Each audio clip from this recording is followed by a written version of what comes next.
जहांगीर तरीन साहब भी तो कुछ इसी तरह से कर रहे हैं। बहुत सारे तहरीक इंसाफ के लोग उनके पास भी जाने को हैं, तो उनके पास मतलब कोई बात है, कोई वजह है जहांगीर तरीन साहब के साथ ना शामिल होने की, जो लाइक माइंडेड है?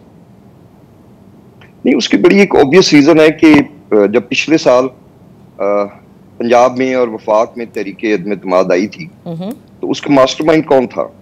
वो तो उस वक्त जहांगीर तरीन साहब ही थे, जिनकी वजह से हमारी वफाकी हुकूमत भी गई और हमारी सूबाई हुकूमत भी गई।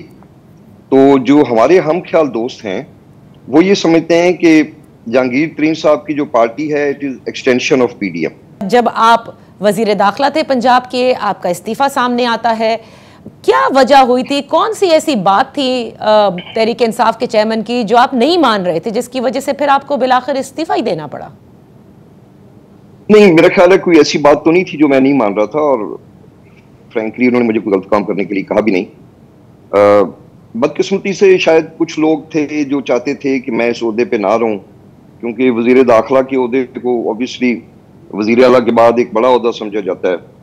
तो फिर जब आप पार्टी में होते हैं तो फिर आपकी टांगे घसीटने वाले भी लोग होते हैं। बड़ी खबरें आ रही थी कर्नल साहब कि वो जो लॉन्ग मार्च के हवाले से जिन लोगों के खिलाफ वो चाहते थे कि नून लीग के खिलाफ एक्शन लिए जाएं, you were not actually doing that. मैं कोई तकरीबन 3 से 4 माह वजीर दाखिला रहा था, और उस दौर में गालिबन 80 से ज्यादा जो लीडरशिप के लोग थे मुखालिफ जमातों के, इनके खिलाफ पर्चे भी हुए। ऑब्वियसली मैंने तो नहीं दिए, मगर चूंकि वो शिकायतें हुई और उस पर FIRs हुई। फिर इसके बाद ये कि हमने मुतअद्दिद पुलिस ऑफिसर्स के खिलाफ एक्शन लिया, जिनको हम समझते थे कि इन्होंने थोड़ा अपनी जो उनकी चार्टर ऑफ ड्यूटी थी उससे बढ़ के कुछ करने की कोशिश की। उसमें तकरीबन 4 SPs थे, उस वक्त के CCPO थे, DIG ऑपरेशन थे, और नीचे DSPs, इंस्पेक्टर्स। एक इंस्पेक्टर आपको याद होगा जिनकी एक वीडियो वायरल हुई थी फैसलाबाद में, जिन्होंने एक लड़की के ऊपर गन तानी हुई थी। तो उस जैसे लोगों को डिसमिस किया गया।